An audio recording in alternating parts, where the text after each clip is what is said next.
I'd like to welcome everyone to the third Delphi Conversation here at KTH University in Stockholm. This is a program developed by the Center Director who's with us today, Dr. Tigran Haas, to bring experts from around the world to engage in a discussion on a given topic. This is the first Delphi where we have a live audience. The first two were done in the studio. I'm Chuck Wolfe, and I'll be your moderator here today. I'm a visiting scholar here with the Center for the Future of Places at KTH for this year and next year. And I'm coordinating center research on topics that are very relevant to today's discussion. We call our research informally the Cities in Context Project, and it's based on some books and articles I've written that surround the role of the individual in understanding urban change, learning to observe that change around him or her, and putting it to productive use with regard to relationships with government and other residents.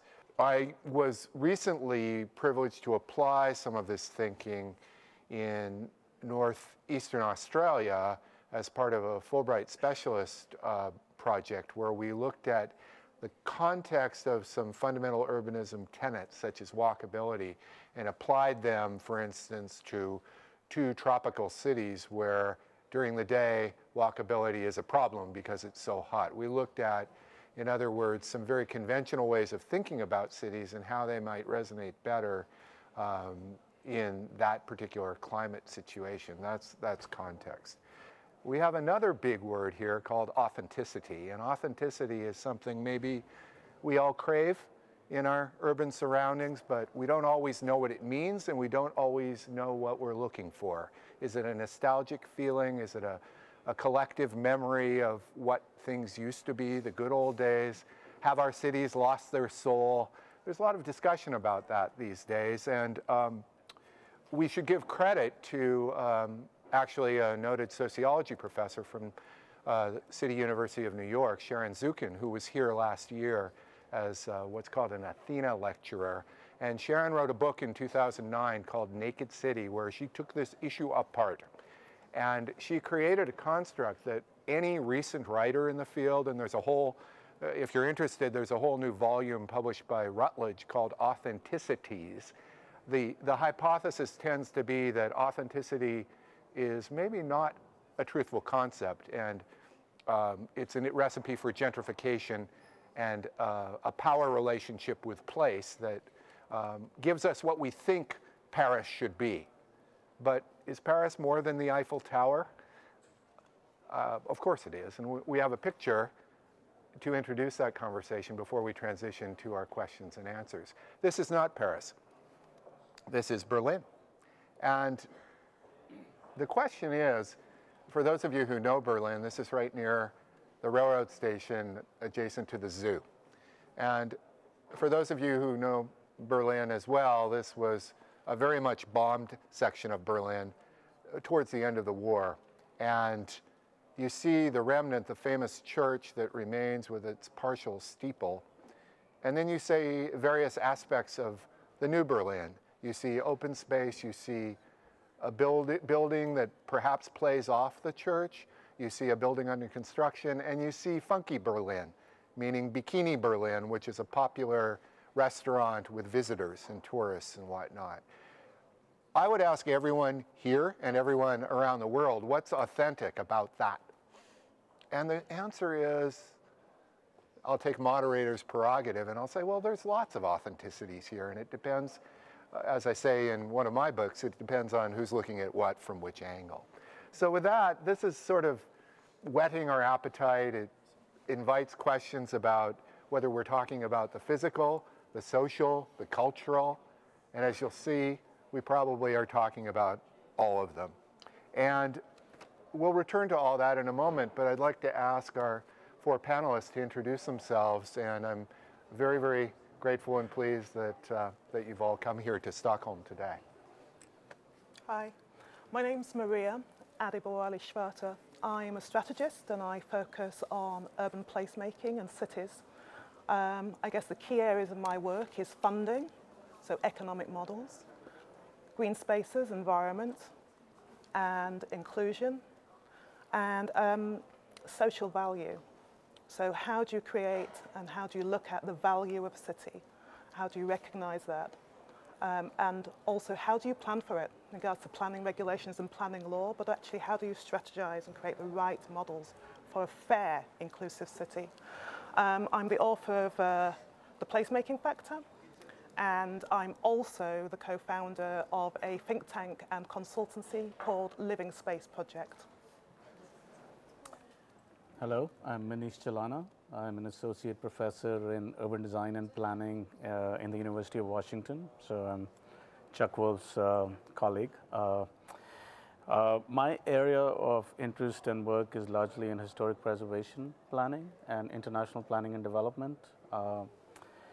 I look at how cities are transforming, mostly in the Asian context, under the pressures of globalization. And I engage concepts of authenticity and local context within the framework of preservation, because, and we'll talk about that, these are main themes and concepts in preservation. Hello, I'm Vernez Moudon. I'm a professor emerita in urban design and planning at the University of Washington in Seattle, not Washington. And my interest in both teaching and research has been the relationship between environment and people. And I have a laboratory doing research called the Urban Form Lab, where we work with transportation planners and public health people, and our role is to try and find out what the role the built environment, and especially the urban environment, has in shaping either travel or health behavior. Hello, my name is Amy Hochadel, and I'm the head of global business growth at Future Cities Catapult in London. And Future Cities Catapult is the UK's Centre for Urban Excellence. My role is to carry out and develop projects all around the world, working with both business and cities.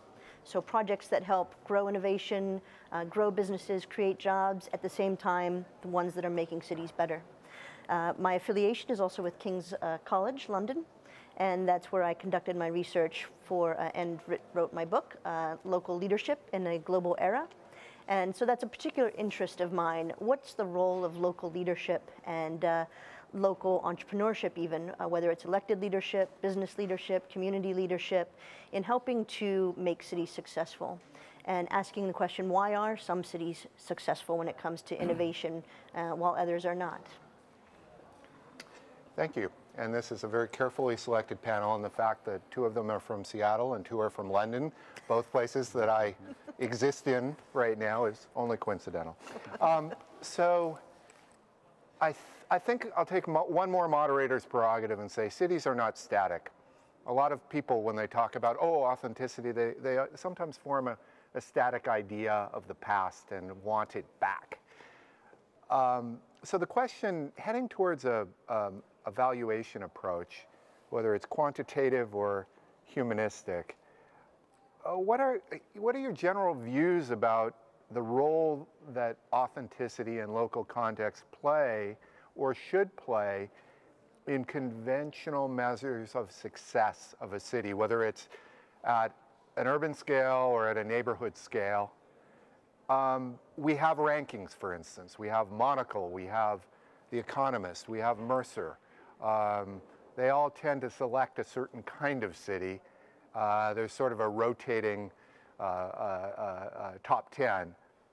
And what I find very interesting is that while authenticity may not be named as a criteria for evaluation by these entities, you look at the photos and their spreads, and boy, in Munich, you see the Bavarian beer garden. We see imagery that may suggest something, but my question goes back to what role does and should authenticity play in the ranking of a city on a global basis?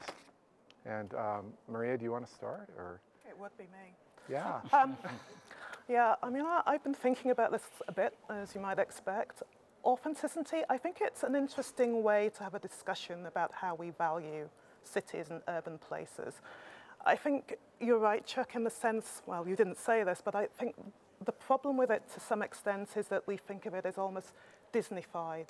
How do you create a place that isn't just about the kind of iconic version of a city, but the reality of a city for different people that live there? So I think it's a valuable discussion around authenticity, but I think it means different things for different people. So the rankings, I think, are very useful, monocles particularly, because I think it has a more human approach, not only around economy, but also about progressive policies, and you need progressive policies and frameworks to create good cities. But to my mind, I think the rankings really depend on who you are. So the New York Times around 4 years ago just said, actually, the rankings are great, but to some extent, they're quite,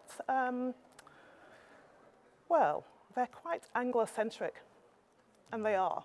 And I looked at some of those cities and where they are, and I've been to some of them, and I can tell you that I felt uncomfortable walking around them as a middle-class black woman, etc. And I just think, well, actually, the way people feel about a city is different. So I could rank London as number 1, but other people wouldn't, and they wouldn't because of the lack of social housing, for example. So there's different ways of ranking it. I think the ranking provides a conversation, but that shouldn't be our Bible. So I'll stop there. Yeah. So, Manish, you think about heritage issues a lot, and what do you think about the relationship between these amorphous concepts and how people tend to order cities? I mean, as you recognize, these are fuzzy and amorphous concepts. We engage and dwell on these concepts in the field of historic preservation a lot because we value authenticity. Essentially, authenticity is something that's real, is of the local context, intersects with local context, and is of the place. But as you mentioned, it's not a static concept. It changes with time. There's several variables that would influence authenticity in time. Shifting demographics is one. So we excessively engage in the concept of authenticity and local context. So I'm troubled by it to some degree because I don't fully get a handle on it, because authenticity is real and all cities are real, whether you may like them or not. All places are good and not so good at the same time, right? So what is authentic to me is something that is true to its nature and time in a place, off the place.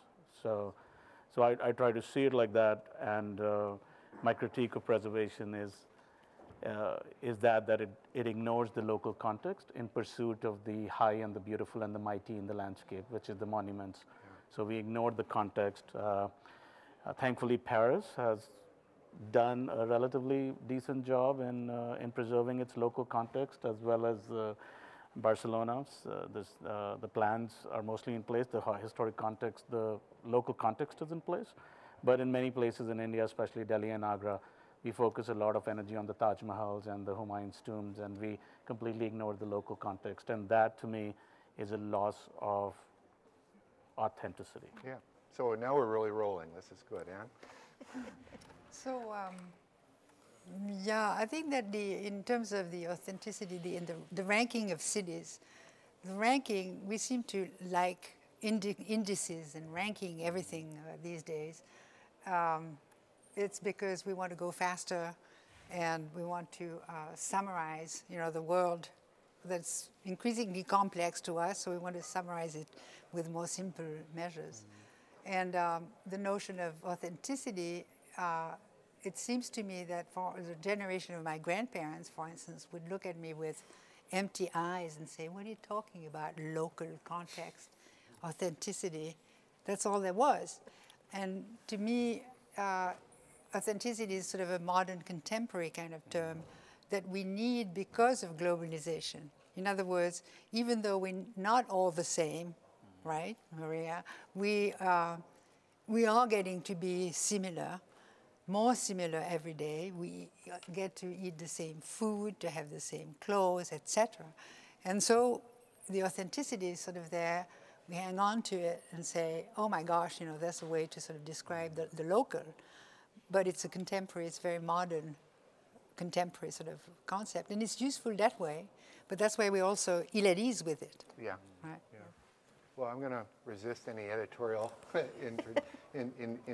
insertion. So, Amy, Sure. what's your initial perspective anyway? Yeah, I think whenever I look at any of these indexes, I'm always quite careful to look at who's publishing them, who commissioned them, for what purpose, you know, who's being interviewed, what are the indicators, and I'm sure not everyone who picks up the monocle is going to kind of come with that background, and you know, those of us here think about this as part of our daily work and life. So my perspective is it's, you know, we have to be quite careful, and just to echo Maria, of, you know, who is measured in these indices and who is left out. But I think even more importantly, what you said, Chuck, is that cities are not static, and I think they're becoming even faster exponentially, especially with budgetary cycles, political cycles. The way a city is today will be different than the way it is next year. And I think that cities right now are under an incredible challenge with globalization, with population growth, huge challenges, climate change. This is something that's going to be different from this year to next year, just as it was different from last year to this year. Safety and security, inequality, and the widening gap. So as much as these indexes give us a ranking of what a city looked like last year, I think it's really critical that we start to look at the future city and how these cities are planning to be more resilient, or to maintain authenticity, or to not be underwater, you know, a few years from now. And I think that that's going to be a really critical component. So I'm going to stick with you, Amy, because you're on a theme, and I know the work you're doing reflects on the theme you've just described. All of the panelists have set up, particularly Anne, have set up this balance between the global and the local. And then we have the temporal that's accelerating all of these things. I think you in particular are working to think about areas that actually need and deserve data-specific, shall we call them smart city approaches. Sure. Yet, I know that you know the importance of some of the other factors that play into city life. So how do we balance the, I don't want to even put labels on this, but how do we balance the data side with the human side? Sure. Yeah. I mean, I think it's a really important question, and one that, especially as we start to use these buzzwords all the time, everybody wants to be the smart city, the most innovative city. So I think it's important that we understand what we're talking about. And, you know, I work for a place called Future Cities Catapult. It's not called Smart Cities Catapult. We're not technology-led. We are human-led. We're a project-based organization. So we go into a city, and I think what's most important is to think about the impact of globalization and new technologies. We don't ignore technology, but the question is, how do we use technology in a city? And this is where I think leadership plays a really critical role, because it's going to be up to current leaders and future leaders to decide whether we're going to be reacting to globalization at the local level, you know, saying, uh-oh, Uber is here or Airbnb is here, and now what do we do? To a position of being proactive and saying, actually, we can plan ahead for 5G, even if we don't completely understand it. We can plan ahead for AI or blockchain, even if I can't explain the technicalities of it. There are things that we can say, is blockchain going to be used at the local level for people that are first-time home buyers, or is this going to be for global business traders? Or are we going to use 5G to connect people that are isolated in rural areas around the world, especially in the global south? Or are we going to use 5G so telecom companies can become bigger? So I think it's really going to be up to leadership and thinking about what's the human component of this. What is the use case of smart or technology, and how is it going to help me be a more resilient city, to throw in another word, you know, not last year where I ranked, but moving forward. Yeah, and that, you know, that's an excellent answer. And I think what we're going to do, we've got a few more questions, and some will be answered by everyone, some only by one or two. So I'd like to ask the same question of Maria, who is maybe thinking about these things in the London context in some of the work that you're doing, and this balance of the global trend, the data-driven, with sort of preserving this, this empowered locality that doesn't want to leave people behind. We need smart cities, but smart cities don't ignore human beings that live in it, or the environment, or its economy. So I absolutely agree with you, Amy, about what a smart city really is. I think, I can't speak for the whole of the City of London, but I think the way in which it's strategizing itself now is to be one of the smart cities that has all those opportunities open around data, AI, etc. I'm not sure that everyone, the communities and people understand what that means for them. But I think that local authorities and the sort of London policymakers see it as a way of developing a better place for people to live in the capital city. Having said that, London at the moment is really focusing down on something we call good growth. So it's still a belief that you need economic growth and it needs to increase. Of course, there's a big discussion about how we do that. I mean, you know, there's a discomfort about, can you continually grow? If you look at Kate Rohrsburg, Donut Economy, she would say not necessarily, actually. It's not always about growth. But for London, the focus is on equality, and it's not just growth at any cost, but it does see the smart city and the smart agenda as part of that inclusivity agenda, and I think that's right. I think it has a long way to go in the sense of getting people involved in that smart city, smart economy, the understanding of data, the kind of qualifications that people might need to get into new industries for Londoners. But it's certainly a big piece of the picture about how we create a human city and a smart city, and one that understands an economic model of good growth. Yeah, so I appreciate it's a balanced response as opposed to, I'd say, a less mature approach, which is, oh, we've got to be a smart city, and not really understanding what that means. And I've seen some countries that are back at that point. So Anne, you had something to add? I have a comment Yeah. to continue the discussion here.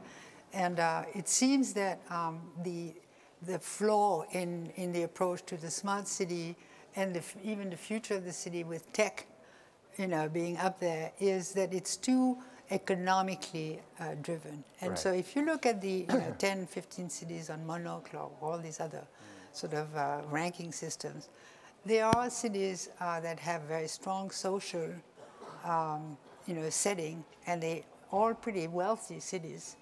But they have probably a fairly good balance at the social level between the higher income and the low income. One of the things I think about an authentic city, these cities that are ranked, that are on this list, they are cities where people live in them. There's sort of integration of work and residence. And then for the city to be really solid, you have to have also integration between the classes, economic classes, where people live, and of course, social and racial integration as well. So we have to be really careful when we talk about tech, that the conversation, I think, comes much too fast into money, right, because there's so much money in tech. Right, I mean, well, and to not forget the social. Right, and so you've advanced to what was really going to be the next question that I was going to send in your and Manish's direction anyway, which was, okay, so I'll introduce another term, which is a little bit different than context and authenticity. It's vernacular. You know, there's something special about a city that makes it whatever. And my question was going to be, but thank you because you led right into it. So if it's not data-driven or economic, how do we measure and on what scale? If we're talking about relatedness or happiness or lovability or leadership, as you brought up earlier, Amy, or style or comfort or safety or affordability or other cultural indicators or other attributes, what's in it? You know, it's very squishy. And how do we measure it, or do we? Manish, why don't you take a crack at that? I was going to just add to what Anne was saying. Susan Feinstein would say a just city is probably a smart city, because I think we need to strive for justice, social justice and equity in the urban fabric. And once we do that, smartness might be a product of that. I don't know. But these terms don't sit right with me, because in some sense they imply that the cities that we live in are not smart, when they're very smart. But it's mostly, I get it, that it's mostly technologically driven, certainly in the context of India. Smart cities, as Amy knows more than I do on this topic, is mostly technologically driven. So that's that. Going to the vernacular, I think, to me, again, coming from a background in historic preservation, vernacular gives the local context. It's the everyday environment. It's not often designed by professionals. So there's no hand of expertise always. Oftentimes it's make do. And you know, in the context of India, you hear jugaad urbanism, which is a make do urbanism. People put things together to create their dwelling units. And of course, it has been fetishized by architecture, you know, because people have critiqued it as aestheticizing poverty, but I'm not going to go into that. But vernacular is important to me. It is how people shape their built environment and how they inhabit and appropriate it. So in that sense, Chandigarh, which is a modernist city in India designed by Le Corbusier, it has become sort of, you know, a modernist vernacular in the Indian context, because it has been inhabited and appropriated in wonderful ways. It has become very Indianized in ways people dwell in it, right? So inhabitation and appropriation are important concepts in vernacular. So that's how I think of vernacular, and I think vernacular is really important. The measures of vernacular, going back to it, I think vernacular is better measured by experiencing it, more than sort of using indices and charts and stuff. Although that could also be done at some scale, but once you inhabit a space, or you use ethnographic methods, field ethnography, and you're right there, you might get a better hang or sense of the vernacular. We're fast losing the vernacular because of globalization, and we can talk more about that, because globalization is really, in the Asian context, is a threat to the everyday environment. So you make a very good point, because the classic ethnography, the interview, the description, the observation, sometimes gets, its importance gets diminished now, because everyone wants an indicator for everything, and I see in the placemaking world people almost moving away from the experiential to create typologies, which are a bit awkward, but it's what government tends to want to decide whether they need more awnings, you know, that kind of thing. But Anne, do you have, I imagine you have some things to add to this. If you don't, we can. Well, I think the one error we make, we think that the soft, the social, the vernacular is not measurable the same way as, you know, whatever is in our phone. I'm not very good at, you know, technique, but it's just a different measure. In other words, if you look at the field of psychology, for instance, well, it's very difficult to measure, and yet the psychologists have developed incredible tests that have, you know, numbers at the end, and that decide, you know, whether you need help or not. And they've been tested, you know, over many years. So we could develop indices of vernacularity if we wanted. It's just the difference is that the people who are in these fields are usually not quantitative. Right. Now my problem is that with tech coming in, everything is quantified, and but they forget to sort of consult the people who are not quantifiers, and they quantify very badly. And so we have to be, I think that's the next threat to our society, is that to have tech people, the programmers, they take big data on anything, and then they're going to give you an index of happiness, and they have never studied a human being. So Yes, interesting that you said, could I just quickly jump in there? Of course you can. Thank you, Chuck. A couple things you said. I think it's interesting you mentioned the index of happiness. But one of the things I was thinking as both of you and Manish were talking was one of the guiding kind of quotes that we always keep in mind at the Catapult is from that, some of you will know the eccentric architect Cedric Price, who said technology is the answer, but what is the question? And so I think at Future, and what we're measuring is the technology without knowing what's the question. Right. And a lot of what we're doing is measuring verticals. Where do we stand on this measure? How are we doing in transport? How are we doing in unemployment? How are we doing in, and what we need to be looking at, and this is again where I think leadership plays a role, and where we need to think more future focused, is we need to be figuring out, and I don't have the answer, how do we measure horizontally? Right. How do we get that horizontal, that holistic, whole-encompassing measure? And this is where I think it's interesting that you mentioned the happiness index.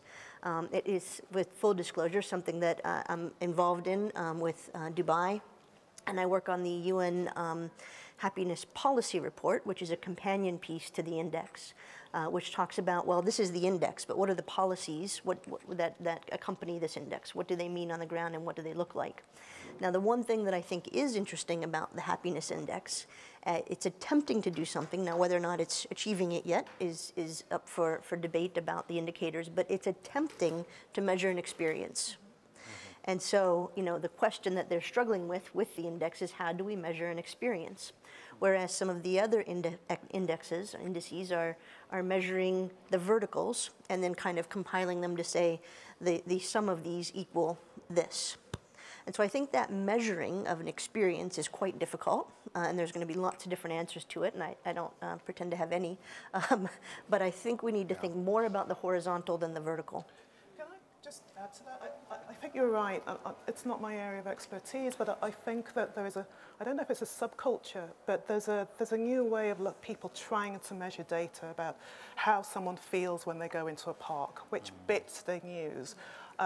When does their heart rate get higher or lower, and depending on the weather, and depending on which street they walk by. I think I flicked through a magazine actually on the way from the airport to the hotel, which was talking about an app that actually measured how someone felt when they walked past a rubbish tip. Yeah. So I think as we get more intelligent and we understand the human and the smart, that we'll do more of the work that Amy's focusing on, because that really needs to happen. I had these discussions a lot when I was working on my last book, and someone said to me, yeah, but Chuck, you can't reduce meditation to an app. And I thought that was an interesting observation. Well, this is very good, because to the degree that you are an early expert validation panel to some of the things we are thinking about here, the range of this response, I think, will be very, very helpful, which sort of leads us to another question, which builds on this, and that is, some scholars and practitioners have talked about trying to plan for authenticity, and that can mean a lot of things.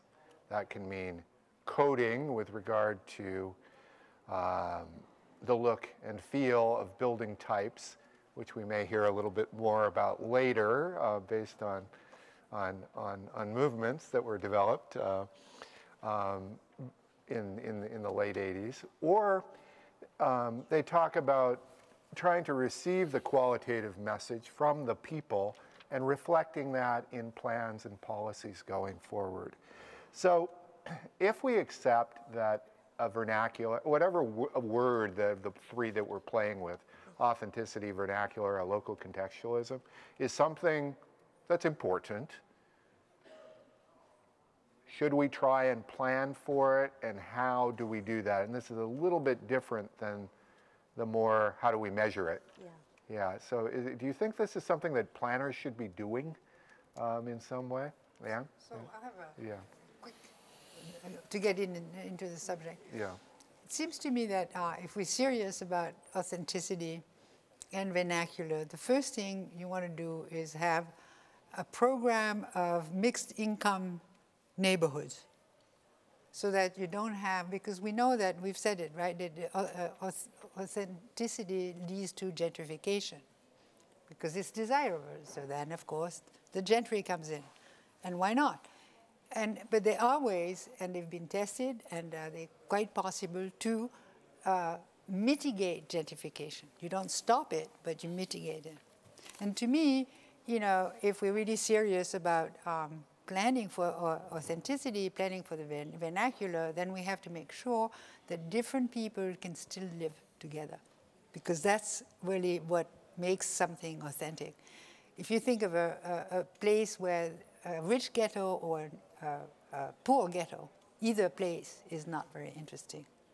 It's when you have a mixture of people that it is interesting, and that's really at the root, I think, of authenticity. Yeah, that's well said. Why doesn't everybody take a serious crack at this one, and then we may move to some more visual based discussion, as you will all see shortly. But Maria, do you want to? I think it's very much, you asked the question about can it be planned for? Yes. And I'm thinking about urban planning, and I think it can be planned for, and I think that actually is the jewel in the crown. That's what planners were originally meant to do. They were meant to plan for and allow for the authentic, and allow for equality, and allow for social housing. And betterment, I mean, land betterment was supposed to be for the value of communities. It's meant to go back into communities and improve society.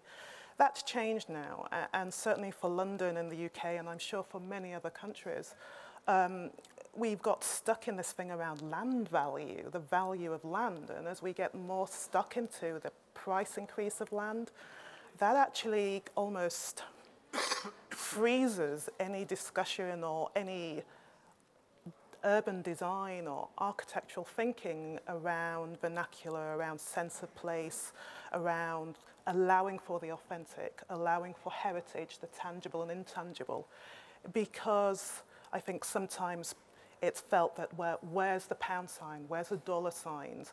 This land is incredibly valuable. If we can build, I don't know, 20 luxury flats, then we will get rid of the mill town further down the road. We will get rid of those things that mean things and create authenticity if it means profit. Now, I'm not saying that all developers are like that. I think certainly in London, I've spoken to developers who are very keen to change the way in which they provide housing, the way in which they engage in, I guess, building for an equal society. But I think land value, land grab, land banking causes a real problem for the kind of cities we grow into the future. Good. Manish? Can you plan for authenticity? Very difficult, I think. Partly because the concept is always shifting. You can plan, you could possibly manage change, in the words of Kevin Lynch.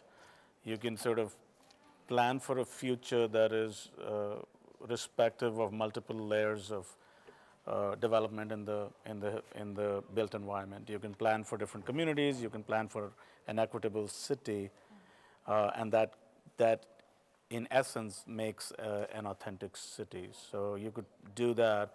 From the built environment perspective, authenticity is constantly changing. For example, think about Manchester. In the 18th, 19th century, it was the birthplace of industrialization. So there's a lot of industrial fabric, and at that time it was authentic. The industries, the worker housing, and all that, the entire industrial landscape. But today, in the post-industrial landscape is also authentic. It's a blend of old and new. It's like, you know, the new at times is embracing the old. At times it's resisting the old. At times they're sitting comfortable with each other. At other times they're not. So when I was exploring Manchester a couple of months ago, I thought that was the new vernacular. It's off the place. It's very unique because it could have only emerged in Manchester because that fabric existed in Manchester at that time. So it's off the place, and it's a blend of old and new, and it still serves a population, the millennial population. It's of course sanitized. It doesn't have the soot and the pollution from the industrial times, but what you see is also very authentic in the way people use that space and how it sort of takes into consideration their aspirations and hopes. So to me, vernacular as well as authentic are shifting concepts. Right, and it brings in another buzzword, and especially in the European context of age value and how the different eras inform one another, and I think that's very important. So we have a couple of minutes, Amy, and then we're going to shift to some visuals. Excellent. As Well, you know. I'll keep it brief because I think that some of my colleagues have a lot more planning expertise than I do, but I would also bring in the perspective to say there's a reality that's happening on the ground. So you can possibly plan to avoid gentrification. Can you plan for authenticity? I don't know the answer to that. But I think what we have to, this can sometimes fall too much into an academic debate. And I think there's a reality on the ground right now in the local context with politics and, as I mentioned earlier, budgets, where local leaders are sometimes forced to make bad decisions to get a quick win. So a local leader might, try to get a technical solution, a smart parking app, because parking is a problem, instead of looking at where do we want to be 5 years from now with integrated urban mobility across our city. They don't have the luxury to plan for that. So there's an unfortunate reality right now with shrinking budgets and political pressure to go for a quick win that might take away from authenticity and lead to more gentrification when that's really not what cities want, but it's a choice that they're forced to make. And I think that's something that we really need to think about when we're looking at how we run cities. Right, that's an excellent point, because you have sometimes constituencies that are so fed up with fast change, they want the politicians to stop it. And that can not only create sociocultural problems, but it can create legal problems, which I'm well familiar with based on things I used to do. So okay, we're going to shift now to something that I've asked each panelist to contribute in the Delphi tradition, begun with Delphi 1, moderated by Dr. Haas, who is asleep in the corner. No, oh, keep going. We've asked each panelist to bring a photograph. And because we're in this format, it can be like the Berlin photograph, full screen for those of you who are watching from elsewhere. And each panelist is going to present a photograph that speaks to the issues that we've discussed today and tell us why. And we may have some time for a little bit of cross-talk on it, and then we'll be done. So I think the way we've arranged it is Maria first. Okay, so it's nothing to do with the music.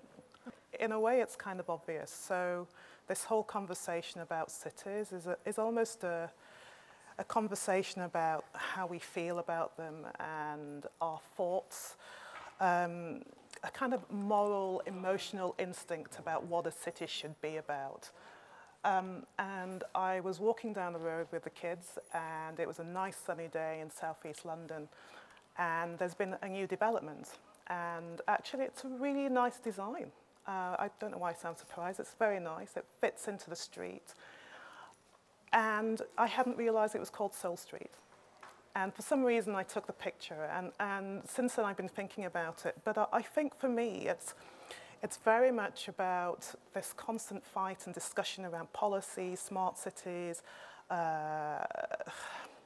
Authenticity is about the soul of who we are as human beings. It sounds very grand. But actually, the places that we build is a reflection of how we feel about ourselves and other people, as well as the environment we live in. So this conversation started off with authenticity, but authenticity is also about the soul of a place. And for me, having Soul Street just down the road was something that I thought I'd bring and share with you. Oh, that's great.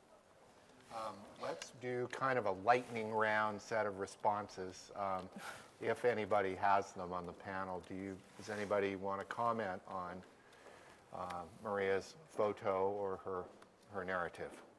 I'm surprised it was a sunny day in London. Yeah, that's why I took the photograph. They're so well, authenticity is about the weather. That's too, right. Yeah. Okay. I like, you know what struck me beside the sign was the soot on the wall, right? And so it reminds you of the reality. Yeah. Right. And also the sign is, when you look at the other signs around those streets, they're fairly modern looking. But I think that tried to look like it was an old sign. So this thing about heritage, it's brand new, but they've made it look like it's always been there. Yeah. And that's almost part of the pitch as well for that new street around, you know, authenticity and heritage. Right, and there are those who would say this is market manipulation and power. They could do. Yeah, They could do. Yeah. Manufactured authentic. Yeah. Anyone else on this? Or do we shift to Manish's photo? I'm next. Okay. Yeah. Okay. So the image that you see demonstrates the erasure of a local context and an authentic place. The power of the imagery is that even in its disruptions and destruction, the absent is intensely present, and the present would be interpreted in terms of the absent. That's how I see it. The juxtapositioning of Shiva, the Hindu god of destruction, and the destruction in the background is particularly powerful. In the Hindu mythology, Shiva is the destroyer, but he uses his powers of destruction to destroy illusion and the imperfections of the world. So his, in some sense, is a creative destruction that is constructive and rejuvenating and results in beneficial change. That's how Shiva sees destruction. But the destruction that you see here, or do not see in the imagery, is not for beneficial change. It's a full and complete erasure of an informal settlement in Delhi that was self and incrementally built.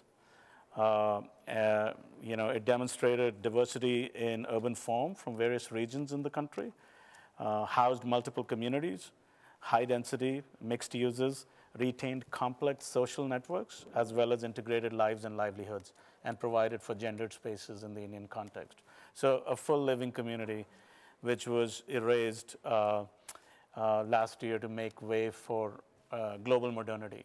So what you would see here would be a skyscraper with luxury malls and office buildings. So this, to me, really it sums up and captures what we're talking about, the erasure of the local context in pursuit of global modernity, which is beneficial, but only to a small fraction of the population, not for the masses, who the global prosperity just passes by.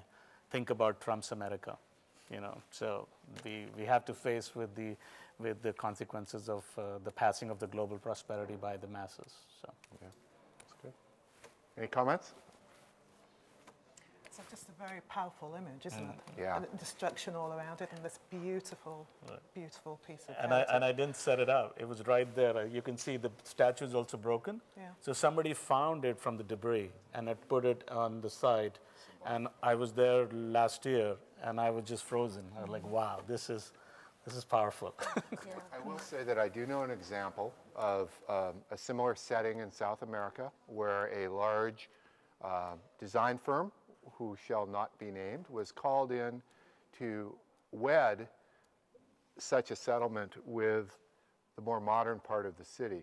And what they learned was that they had to go really figure out what worked so well about the squatter settlement in order to create the bridge to the modern. And they've written about it, and I think they were almost embarrassed by how humbling it was to realize that as designers they didn't particularly have a role. It was more how to bridge the two than it was to critique the other. So it's interesting. It's often, informalities in the Indian context is often seen as disorderly and messy, which, I've edited a book on messy urbanism, but it has multiple layers of order, and it has a very complex order, which we don't tend to understand. So the easiest way is to get rid of everything and not sort of invest the time and energy it takes to sort of keep the good and probably get rid of not so good or bad. We don't do that. So the tabula rasa approach that Le Corbusier brought to India with the design of Chandigarh, plan of Chandigarh, we still follow that. I think this really also speaks to the, we haven't touched on informal settlements yet in this conversation. brief conversation, but I think this speaks to how you opened it. This is a complicated topic with multiple layers. And so when we think about cities, you know, in the context of cities, and we're talking about Berlin and you know, Paris and the Eiffel Tower and what makes London, London, you know, we're missing a huge swath of what are informal settlements that are cities and that are authentic and that are multi-generational homes, and what do those spaces, what makes them real, what makes them authentic, and what makes them at some points seem disposable.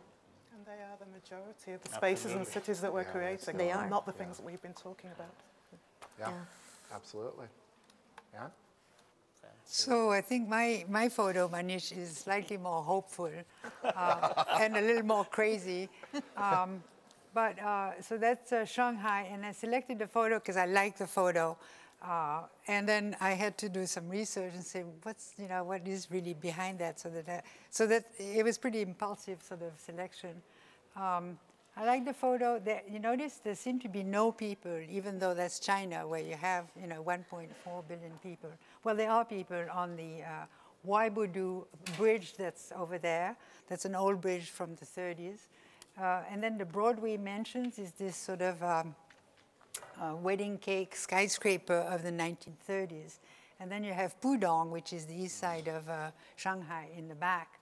And so you look at this photograph, and what I like about it is that we were not disturbed or distracted by people, because, when you put people in pictures, we tend to look at the people. And you had no people either. Actually, you had no people either. Yeah. I think there's some people coming, though. All right. So far, no people. So far, no people. But actually, if you zoom into that bridge, it's full of people. And then they're all in the back of me, by the way, because I'm hanging out, out into water, avoiding the 1.4 billion. Anyway, so think about, look at the water and the green, which is important to sort of set the city in the context of nature. And then think that before 1990, there was nothing in the back there. All these sort of silly phallic symbols over there, where actually it was not a slum. It was not or self-made settlement. It was actually agricultural land, and so that's been developed. So then I dug into the history of the Broadway Mansion. That's this interesting building here, and it's absolutely fascinating. Built in the 1930s in the international settlements of Shanghai, where foreigners were allowed during these times. Built by the Brits. British architects, British developers, actually originally Jews from Baghdad, who were developing a lot of these kinds of buildings in China. And it's a hotel. It's a residential hotel with 160 units, 50 apartments, some offices, and so on. They were not too lucky, because by 1937, the Japanese were in. And in the international settlement, already the Japanese had 60% of the land and more people than anybody else. And so there was the Sino-Japanese war. And the Japanese came in and bought the building for very little money, but they bought it from the Brits. They said, get away. And they moved in. So they moved in 1941, the Pearl Harbor, they were still in. There were still, at that time, quite a few Europeans and visitors and so on that were in this building. But with Pearl Harbor, of course, it was a little less comfortable for some of the people, the Westerners, to be there. 1945-49, US military moves in, protecting Chiang Kai-shek and the Kuomintang. And 1949, there's a big battle between the People's Liberation Army and Chiang Kai-shek right there. And some people, including some foreigners, were trapped into the building. And they could see the cannons and the bodies sort of lying there. On we go faster. 1951-69, the People's Republic of China already changed the name of the Broadway Mansion to the Shanghai Dasha. Sounds a little strange to me, but they changed it. 1969, they called the building, the Cultural Revolution people called it the anti-imperialist building, apropos, the importance of history and meaning into the built environment that people put. And then 72-96, it came back to being the Shanghai mentioned, and then after Deng Xiaoping, 1996, it became the Broadway mansions again. So you have all this history of, colonization, revolution, blood, right there in this building. And I'm thinking that it's probably what attracted me to the picture. In other words, I was just looking at the picture and I liked it for the physical, but that all these sort of social, economic, historical was sort of giving me information indirectly, some kind of karma, if you want. And there's some of that, I think, about authenticity, is this sort of karma, the things we cannot touch. Absolutely. I mean, the immersion element of what you've just done is so critically important. And I think I'm going to have to pull moderator's prerogative and ask for Amy in about 3 minutes. And Sorry. Yeah, no, that's okay. No, that was really, really good, because you got the immersion piece and the importance of understanding a place over time, which is critically important. So, Amy. Great. So I'm going to have people, the things that the things that make cities so messy. So this is a picture of Pune, India, where I've done quite a bit of work. Pune is also called the Oxford of the East because there are so many universities in Pune. And what you see here are two young architects, kind of architect apprentices. They've gone to university in Pune, and they're now doing an internship there. And they're working as part of the Smart Pune project. And what they're pointing out, on one side of the road, they're showing us the expansion of the sidewalks, the preservation of the trees so that the trees can be used as a canopy for the monsoon season. Under the trees, they've put new seating where on any given day you'll see groups of senior citizens having talks. And so they've tried to create a very kind of pedestrian-friendly but also local-friendly environment that tries to keep the authenticity. How can we have a place for all different people? There's a new cycle path. There's lots of different things going on in this wide sidewalk. On the other side of the street, they're pointing to an enormous trash heap, or possibly something that was destructed, similar to Manish's photo, and they're painting this vision for us of this is going to be a park, this is going to be a family area, this is where we're going to have the new weekly market, and they've got this vision in their minds. And so I thought, that kind of, these two young people from this city, educated in this city, bringing together both the authenticity or the heritage of it, but also the smart aspect was really interesting. But even more interesting than that, I asked them, they seemed brilliant, and I said, so what are you planning to do next? Are you going to go to Mumbai? Are you looking to work abroad? And they said, no, we're planning to stay. We're from Pune. We want to build Pune. We want to make our city better. Now, that was really interesting. Even another layer on top of that. So why? Why do you feel this way? What is driving you to want to stay when, especially retaining talent for a lot of cities is difficult? And they point to the local leadership. So this comes back to my introduction around leadership. The local municipal commissioner, a man named Kunal Kumar, has set a vision for Pune, which is both inclusive, it's smart, it's what some might say authentic. It retains a lot of what makes Pune Pune, but it is much for youth that are living in the slums. There are equal number of programs as there are for entrepreneurs that need a space for an incubator. So he's set this vision for Pune. He's done a massive amount of community outreach and inclusion in places that you wouldn't normally go to engage people to find out, how can we make this a more inclusive place. Not only has he set this vision, but he's dynamic enough that he has followers. So you have people that are now following a local leader in his vision of what Pune used to be, what it is now, and what we want it to be in the future. So you've made a very compelling point that I heard you say in a podcast, that leadership can provide the calibration and the balance between the global and the local. And I think that's a critically important point with which to end. I think we have one more photo in transition to our reactors. And I give you, this time, London, and really the concept of age value that Manish has already covered. And here you see what some would argue is the new and stark-architecturally driven London with the Gherkin building overlaying the many different layers of London and even some people. And this is what is so remarkable about London, quite honestly, that whatever injustice may have come from the change, there are so many one-stop views that show you the type of immersion that Anne just took us through. And are they purposeful? Sometimes. But it is just a remarkable place for these inadvertent reminders of this dynamic form of authenticity that I think you alluded to, Manish. So with that, we're going to transfer over to the audience, and a gentleman who just happened to show up here the other day.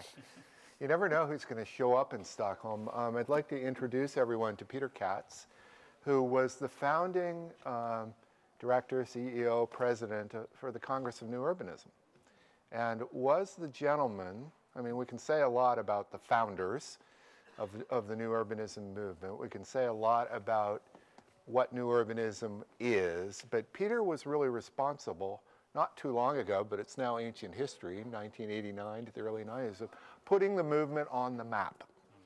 And so we wanted to take advantage of Peter being in town to give us about 5 minutes of reaction before we go to audience questions. So the floor is yours. Thank you, and appreciate the opportunity to be here. Lots of good things have bubbled up, and I was writing furiously trying to capture a few that I wanted to touch on. First, just a few isolated phrases. Then I wanted to try to hit some of the larger veins running through the conversation. The first thing is, and I don't know if I'm going to get the pronunciation right, Manish, but the way you spoke the word authenticity, you said it as authenticity, which I'm going to remember, and I'm going to use that pronunciation going forward, because it contains the word city, which typically are some of our most authentic places, and it brings forward a spirit that I guess I like. I like authentic cities, and I like combining the two. One of the first phrases, I didn't quite hear it as a clean phrase, but the implication was that old is better, and that typically the most authentic thing in cities was what we call vernacular. And I would tend to agree. And new things, new big things tend to push out old, charming, wonderful, and often vernacular places. But this is a tricky thing, because we look at one of the big preservation movements of the last half century was Miami Beach, saving the Art Deco hotels. But when you talk to experts in Miami, they'll tell you that those Art Deco hotels actually pushed out a bunch of large mansions that in some ways were more suited to the narrow sites. You know, the hotels give one set of view-facing rooms, and every other room has a side-facing view.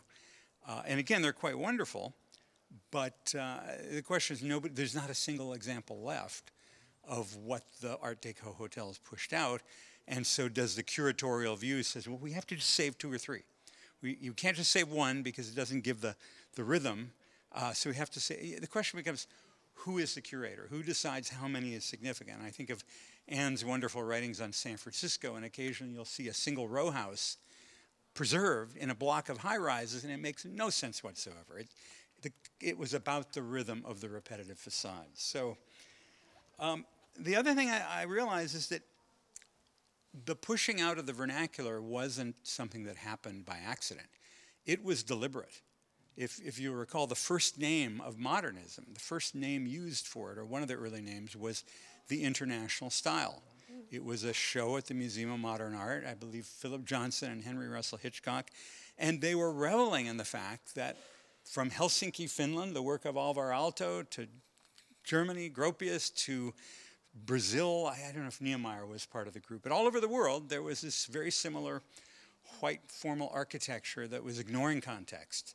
And they were sort of reveling in the uniformity. And there was a lot of, Aalto in particular was sort of bristling about this idea.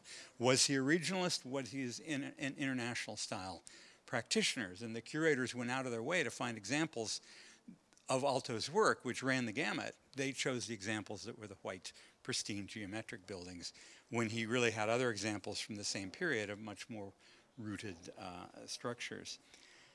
I loved Anne's simple statement. Authentic places are places where people live. Because we have a global problem right now that the wealthy, instead of hoarding gold bullion, as they might have done in prior time, they're hoarding high-end condos in trophy cities, New York and Berlin, and I don't know so much about high-rise there, but what you're getting are very prosperous cities full of empty apartments of people who have 6 and 7 different dwellings. So it makes for these empty places, which are pretty awful. And it's subtle. The photos don't capture it. But those were some of the isolated phrases. I think a few of the undertones. There was an undertone that I really bristled at, which is this notion that if it's about intent. If the place was driven by economics, it's somehow inherently bad. And I'm reminded of the phrase, and Chuck has outed me as a new urbanist. And one of our ringleaders, Andres Duany, has this favorite saying. He says, and speaking in the American context, he said, from Seattle to Savannah, America was built by developers. And so all of you who accuse developers of being horrible people, remember that some of the greatest neighborhoods in all of those places were built by developers. High standards of design and implementation and landscaping. And I just came back from walking the neighborhoods of Stockholm, looking at beautiful 19th century buildings that I know they weren't built by government, they weren't built by charities, they were built by developers. It just happened to be at a time when developers really knew quality construction. And today those are the treasured places. So new urbanists are frequently accused of being masters of fakery, of using style to decorate places, that the standard isn't what's going to get me in the architecture magazines, it's what is the market going to buy. And they would argue that the market wants to buy what grandma's house looked like. Even if it doesn't have the old, coal-burning furnace, it's got a modern, natural gas or solar, well-hidden solar panels. And again, I'm used to that criticism. It happens all the time. And the architects, the practitioners will all say, it's not about style, it's about the underlying urban principles. Don't be distracted by style. And I'm also reminded that Santa Fe, New Mexico, loved by tourists, loved by preservationists, that in the 1920s, a group of civic leaders right around the time, just after statehood for New Mexico, they decided that the isolated Pueblo buildings that could be found on the outskirts of town and on the reservations and a handful in the city, they wanted to make that the official style of Santa Fe. So they essentially veneered over all of the commercial buildings that at the time looked like any other small town in Arizona, New Mexico, Texas, wherever. And they made this style which the tourists ate up. People would travel, and that became the authentic style. That became the style that was codified. And if you didn't build in the Pueblo style, you were in big trouble. So there was a lot of playing to the crowd. And Chuck's initial comments of, the kind of the way we never were, the Paris we all want to imagine.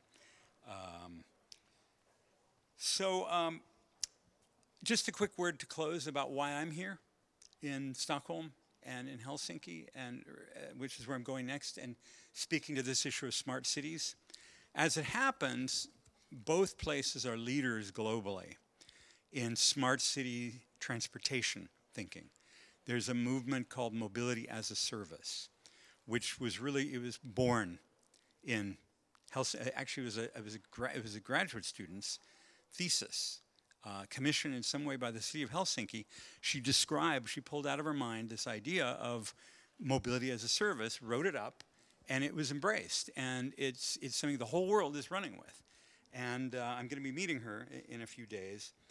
But what's interesting is companies like Volvo here in Sweden are supporting the mobility as a service pilot. They piloted in I can't pronounce it properly. I'll use the U.S. pronunciation of Gothenburg. But a successful pilot, which is now being carried to Stockholm. I met with the people behind it. They're desperately looking for investment. It's a wonderful idea. It appears it's going to work. I'm going to meet the folks in Helsinki, but the question becomes, this is something that bubbled up authentically from the country in terms of the values that exist here, the skills in computer programming, in formulating algorithms, But in seeking investment, so who's funding the Helsinki program? It's Toyota. And as people shop for investors, the investors are going to take these practices back to their countries. And so is that a good thing or is that a bad thing? If a Silicon Valley investor comes and buys the whole MOS technology from Stockholm and takes it back to San Francisco or to Shanghai, you know, this authentically derived thing that is really setting trends that the world's looking to, and you then globalize it almost immediately, is that a good thing or is that a bad thing? So I know I'm supposed to answer questions, but I guess I'll leave us all with a question. Well, no, that's a good, I mean, it's a good point because, you know, a good, authentic idea that may come from a culturally appropriate way of thinking can be captured by the world and monetized in a way that, you know, it becomes a bad thing, and oftentimes it then becomes a fake thing later because of people's perceptions. Your Santa Fe example. So I will say that if you still are nostalgic for Peter the New Urbanist, his 1994 book, New Urbanism Towards an Architecture of Community, is still a great book. And still in print. It's still in print. So, but thank you, Peter. It's an honor to have you here. So is there any desire of the audience to reflect here? We're going to have some opportunity for some informal interplay after the cameras go off, but does anybody want to ask any formal questions that people can later possibly see who view the film? Thank you so much. It was really nice, and I think these Delphis, which are my brainchild, I can take credit for that, are growing in complexity and elegance, and this was really, really nice. So thank you, Chuck. I was thinking of one thing when, because Manish is here and he works with heritage, and I have a colleague of mine that I work closely now with, who's at Gothenburg University, who's interested in heritage. And what we have seen lately is that heritage is not the sole propriety of urban historians, conservationists, heritage people, but you have urban designers, urban planners, architects, city officials, developers getting into it. And that's an interesting thing. But what I've seen, I maybe now, and I would like to hear just a reflection from you, there's a little bit of dichotomy when it comes to sort of, on one hand, we have an attempt to create a sense of place, creating sort of some kind of an authenticity, but it comes secondary to the number one thing which we see everywhere, to creating an enjoyable overall experience, which sometimes does not include authenticity at all. So the big question is, can we marry these two, or they're going to go their own ways? Because I know Peter knows, I mean, if you Google authenticity in urbanism, it's just going to be about new urbanism, more or less all the hits. And you know how much you guys have struggled with that issue. So that's the question now, you know, can we have enjoyable urban experiences with real authenticity or with fake authenticity or something in between? I'll take a stab at it. It's an important but very difficult question. You know, oftentimes authenticity is manufactured, especially in the context of China. I've seen several new places, neighborhoods that have been created by replacing the old. And so they would demolish an existing hutong, courtyard housing, and they recreate a new neighborhood with similar style courtyard homes, but all sanitized. And it's seen as authentic, it's seen as preservation. People take good pride in it, and they talk about it in terms of preservation. So preservation is a process of rebuilding and manufacturing authenticity that is sanitized, that is cleaner, that has urban infrastructure, and that. So recreating is seen as authentic. Oftentimes, I agree with you. These places that do not have multiple layerings of historical development, like this picture that Chuck has on the screen, these precious places are actually dull places. I mean, we may think of those as authentic places, but lots of people do not necessarily appreciate it because it doesn't have the complexity that layering and development in a setting brings. So urban designers like Alan Jacobs have all valued that layering, and they say that places that retain multiple layering are more enjoyable, more authentic in many ways, because you can it sort of maintains the temporal dimensions of the neighborhood. So you could enjoy, yes. I mean, you doesn't have to preserve the precious old, which are authentic. Historic districts in the U.S., the concept where buildings from a certain era are preserved by legislation, they're considered authentic. Preservation practice sees that as authentic. You know, it has been critiqued that it's, again, to some degree manufactured authentic, because we don't allow the buildings to age and progress and evolve in the way they would have. So it's sort of frozen in time authentic, and by that you take away from the authenticity. So I don't know if I'm answering your question, but those are my thoughts. Yeah, yeah. Anybody else? Because it's an important. I think maybe with the heritage kind of conversation around cities, you can, like you said, you can enjoy a city that is no longer historically authentic. And I think the heritage sector, certainly in the UK, is recognising that. So there is a big movement about digitalising, not losing the sound of 17 different Yorkshire accents from the north of England, but just recognising or recognising you might have to lose 10 fantastic Baptist churches, but then you memorise that, you create a digital memory of it, and that's the kind of thing that you can involve in a story around a place, not physically, but around the narrative and the storytelling of place. So I think that's kind of interesting, and how that plays into the future of how we recognise heritage and how we view it. It won't always be physical. Yeah, that's the age value approach that I alluded to as well. Yeah. I mean, it's probably not a direct response, but an interesting observation that I've had recently is that I've been in some very new cities that are creating heritage sites, but they're not old, they are new. And this maybe speaks to, you know, when you talked about building places in the Pueblo style in Santa Fe. So, you know, a place like Singapore, which wasn't there 20 years ago, and yet you go and you tour the Buddhist temple, which is gorgeous and very authentic Buddhist temple, brand new, you know, but it lends to the authenticity of the city. Dubai wasn't there before 1990, you know, and yet they're building an old town. and you know, the way people, and they want to know how people experience the old town. So for them, it's more about not necessarily the age of it, but how do people experience it? And this goes back to, well, how do you measure experience, right, and experience for who? But, you know, this question of old versus new. And then last example would be in India, in Kolkata, which has an incredible heritage history, and there's an enormous battle there to preserve the heritage of the city. And just outside the city, they're building a city creatively called Newtown, and it's a new town, and they're trying to build it in the heritage style of Kolkata.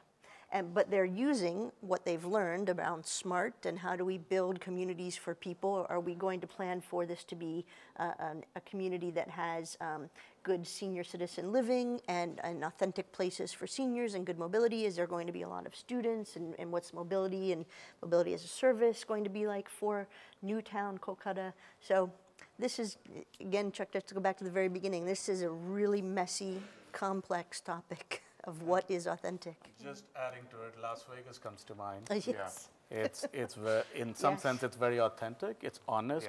Yeah. It revels in its glitter and consumption and everything. Well, so I will say that I mentioned Sharon Zukin at the outset, and she points out, as do I in my first book, Urbanism Without Effort, I have several of the Paris, the New York, you know, the casinos. And Sharon points out in a talk that I saw her give online, the New York casino is nothing like the reality of New York, or everyday, to use the other term that we haven't mentioned, everyday urbanism in New York. It is what people think New York is.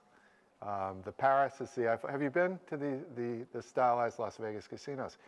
You can say the same thing to some degree about here in Stockholm. You want the authentic Swedish experience? Go to Skansen, you know? And we could go on forever about this. And what, for me, what does it say about our need as humans to experience something that we think is authentic, whether it really fits the, and that's also a fascinating question. Anne, did you have something to add to this? But it's kind of negative, apologies beforehand, that, you know, we are at least here, you know, people who believe in place, who believe in doing the right thing, I think. And when you think of it, all our world is, right, today especially, is designed for experience. Right. I mean, the malls are designed by experience. And we poo-poo these places, but they're actually magnificently done in terms of getting people to spend their money, right? Yeah. You go to the supermarket, if you can't find the can of soup you want, it's on purpose because it's all been modeled, it's all been tested. And so I'm negative about it in the sense that I'm thinking about all of us here, that we're not good enough. We should be good enough to be able to actually design that way for having people experience, enjoy authenticity because it's better for your culture, because it's better for your education, because it's better for us living together, right? And so we could copy that, but we tend to poo-poo these kinds of people, right? Because they don't have the good taste and the good intentions that we have. Maybe negative, but I think you're the only one who answered Tigran's question. Anyway. Do you also just think that depends on the nation state? So the reason why I ask that is because I think depending on the country or the city and where you are, actually heritage and authenticity is been valued quite a lot by policy and funding given by governments. I mean, 7.1 billion from Heritage Lottery Fund, which is a fund that obviously that funds heritage, tangible and intangible, and that's because the government, post and current, have recognised the importance of heritage to well-being and the economy and the future smart cities. So the whole shebang together. Yeah. So I think it depends on the politics and the investment models that people see, how they're related to authenticity and doing it properly. Yeah, no, I think that's a good point on which to end the formal part of the program. And I thank everyone for coming and watching later online. And I think I agree with Tigran. I was fortunate enough to be part of Delphi 1, and we are getting pretty complicated here now and messy, and it's Manish's fault because he edited the Messy Urbanism book, right? So with that, we'll give everyone, including Peter, a warm round of applause.